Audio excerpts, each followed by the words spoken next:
Hai, assalamualaikum warahmatullahi wabarakatuh. Berjumpa lagi dengan saya Dian Henry. Tentunya di obrolan yang kali ini saya akan menceritakan tentang sebuah cerita yang insya Allah bisa menginspirasi teman-teman atau sahabat yang mendengarkan, dan juga penuh dengan hikmah dan pelajaran. Judulnya adalah Kisah Keajaiban Istighfar Seorang Penjual Roti. Nah, ini kisahnya Imam Ahmad bin Hambal rahimahumullah. Beliau adalah muridnya Imam Syafi'i, yang mana beliau juga dikenal sebagai Imam Hambali. Nah, di masa akhir hidupnya beliau bercerita. Jadi sewaktu-waktu beliau nggak tahu ingin pergi kemana gitu yang ada di kota Irak, dan beliau juga nggak punya janji dengan siapapun di kota tersebut. Nah, akhirnya Imam Ahmad pergi sendiri menuju ke kota Basrah, ya. Nah, beliau bercerita, begitu tiba di sana waktu Isya, beliau langsung sholat berjamaah Isya di masjid. Kemudian setelah selesai sholat Isya, beliau tidur, ya. Setelah bubar, tentunya jamaahnya bubar setelah sholat. Kemudian beliau tidur-tiduran tuh di masjid. Tiba-tiba ada seorang marbot masjid datang menemui Imam Ahmad sambil bertanya, kamu ngapain di sini, Syekh? Gitu. Panggilan Syekh pada saat itu ada 3 maksud, ya. Bisa untuk orang tua, bisa untuk orang kaya, ataupun bisa untuk orang yang berilmu. Nah, panggilan Syekh dalam kisah ini adalah panggilan sebagai orang tua, karena si marbot ini nggak tahu kalau orang yang lagi tidur-tiduran di masjid ini adalah seorang ulama besar, Imam Ahmad bin Hambal. Dia nggak tahu kalau ini adalah Imam Hambali. Nah, dia taunya ini adalah ya orang tua yang sedang tidur-tiduran di masjid. Marbot tidak tahu kalau beliau adalah Imam Ahmad. Dan Imam Ahmad pun tidak memperkenalkan siapa dirinya. Di Irak, semua orang kenal siapa Imam Ahmad. Seorang ulama besar dan ahli hadis. 1.000.000 hadis dihafalnya. Sangat sholih dan zuhud tentunya. Zaman itu nggak ada foto, sehingga orang tidak tahu wajahnya. Cuma namanya aja sudah dikenal, yaitu Imam Ahmad. Nah, lanjut ke yang tadi. Setelah ditegur sama si marbot, Imam Ahmad menjawab, saya ingin istirahat, saya musafir. Kata marbot, nggak boleh, tidak boleh tidur di masjid. Lalu Imam Ahmad bercerita. Kata Imam Ahmad, saya didorong-dorong oleh si marbot itu. Jadi karena dia nggak boleh tidur di masjid, akhirnya si marbot ini ngedorong Imam Ahmad untuk keluar dari masjid. Nggak boleh. Akhirnya didorong tuh keluar di masjid, dan langsung pintunya dikunci sama si marbot itu. Dia nggak tahu kalau ini adalah ulama besar. Lalu ketika pada saat itu Imam Ahmad tidur di teras masjid, karena tadi kan dia diusir di dalam masjid. Tidurlah di teras masjid. Ketika sudah berbaring di teras masjid, marbotnya datang lagi, marah-marah kepada Imam Ahmad. Mau ngapain lagi sih, Syekh? Kata marbot. Mau tidur, saya musafir, kata Imam Ahmad. Lalu marbot berkata, di dalam masjid nggak boleh, di teras masjid juga nggak boleh juga. Akhirnya Imam Ahmad diusir tuh. Nggak boleh sih. Akhirnya didorong lagi lah Imam Ahmad keluar teras masjid sampai ke jalan gitu kan. Nah kebetulan karena udah didorong-dorong kayak gitu, di samping masjid ada penjual roti. Rumahnya kecil, selain sebagai tempat tinggal, sekaligus juga sebagai tempat untuk membuat dan menjual roti. Jadi di situ Imam Ahmad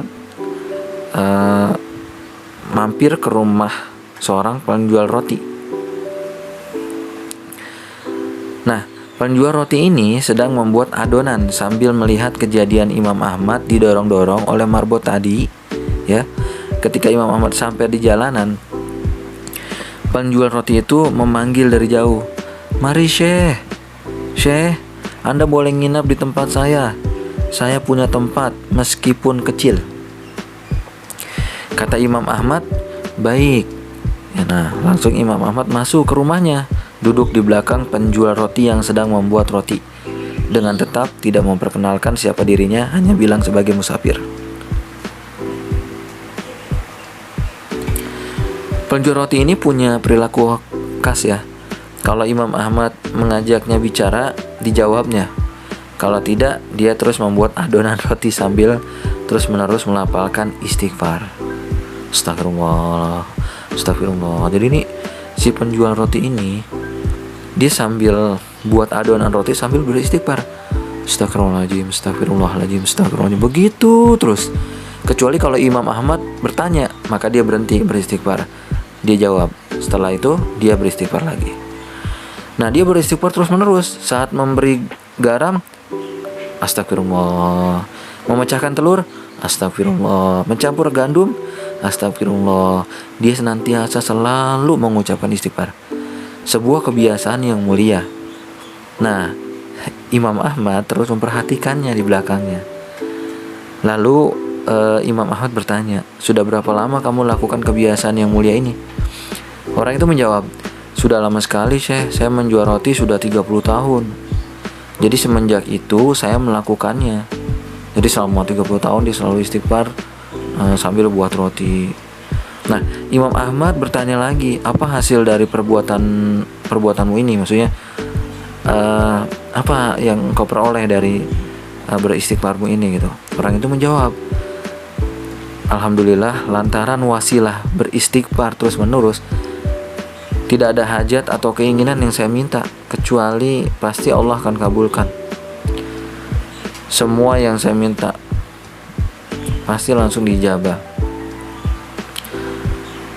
Rasulullah SAW pernah bersabda, "Siapa yang menjaga istighfar, maka Allah akan menjadikan jalan keluar baginya dari semua masalah, dan Allah akan berikan rezeki dari jalan yang tidak disangka-sangka." Lalu orang itu melanjutkan, "Semua dikabulkan Allah kecuali satu. Masih satu yang belum Allah beri." Nah, Imam Ahmad penasaran. Lantas beliau bertanya, "Apa itu?" Kata si penjual roti, "Saya minta kepada Allah supaya dipertemukan dengan Imam Ahmad." Seketika itu juga Imam Ahmad bertakbir, "Allahu Akbar, Allahu Akbar, Allahu Akbar. Allah telah mendatangkan saya jauh dari Baghdad ke Basrah, ya, dan bahkan sampai didorong-dorong oleh marbot masjid.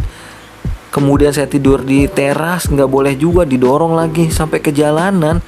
Ternyata ini semua karena istighfarmu." Penjual roti itu terperanjat, bengong sih. Bahasa kita mah.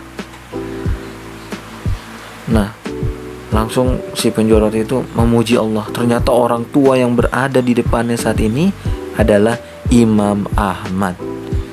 Ia pun langsung memeluk dan mencium tangan Imam Ahmad sambil bertasbih dan mengucap syukur, "Subhanallah, Alhamdulillah." Cerita ini diambil dari kitab Manaqib Imam Ahmad ya. Wallahu a'lam bishawab. Nah, pelajaran yang dapat diambil dari kisah ini adalah Rasulullah SAW memang sudah bersabda ya, siapa yang menjaga istighfar, man lazimal istighfar, maka Allah akan menjadikan jalan keluar ya baginya dari semua masalah, dan Allah juga akan memberikan rezeki dari jalan yang tidak disangka-sangka ya. Wa yarzuqhu min haitsu la yahtasib, Allah memberikan rezeki dari arah yang tidak disangka-sangka. Nah, tadi si penjual roti ini bilang, selama dia membaca istighfar, semua permohonan dia Allah udah kabulin, cuma satu yang belum, yaitu ketemu Imam Ahmad. Dan gak disangka-sangka ternyata yang tadinya di awal cerita saya bilang Imam Ahmad entah dia tiba-tiba ingin pergi ke Basrah ya, gak tahu mau ngapain begitu kan. Nah, dan juga tadinya nggak tahu mau kemana dan mau ngapain, mau ketemu siapa nggak tahu, tiba-tiba pengen pergi aja jalan.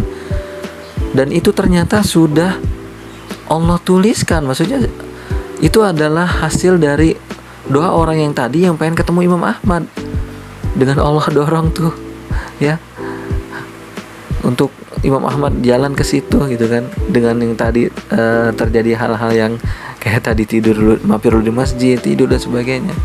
Nah, dari sini adalah kalau orang yang sering membaca istighfar, maka Allah akan kabulkan keinginannya.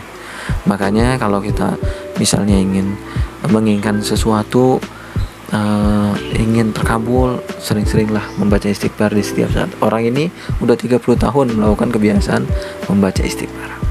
Oke, semoga ini bermanfaat. Jangan lupa teman-teman yang mendengarkan ini selain di podcast, selain di Spotify maksud saya, jangan lupa teman-teman selain mendengarkan di Spotify juga dengarkan di channel YouTube kami di Rumah Jahira dan channel YouTube Dian Suhenry. Jangan lupa untuk like, komen dan berikan dan jangan lupa untuk subscribe ya, karena insya Allah kalau ada video-video atau obrolan-obrolan seperti ini yang dari Spotify, teman-teman bisa langsung ternotifikasi atau langsung tahu bahwa ada yang terbaru dari kami. Oke, terima kasih sebelumnya. Sampai bertemu kembali di obrolan dan cerita selanjutnya. Terima kasih. Assalamualaikum warahmatullahi wabarakatuh.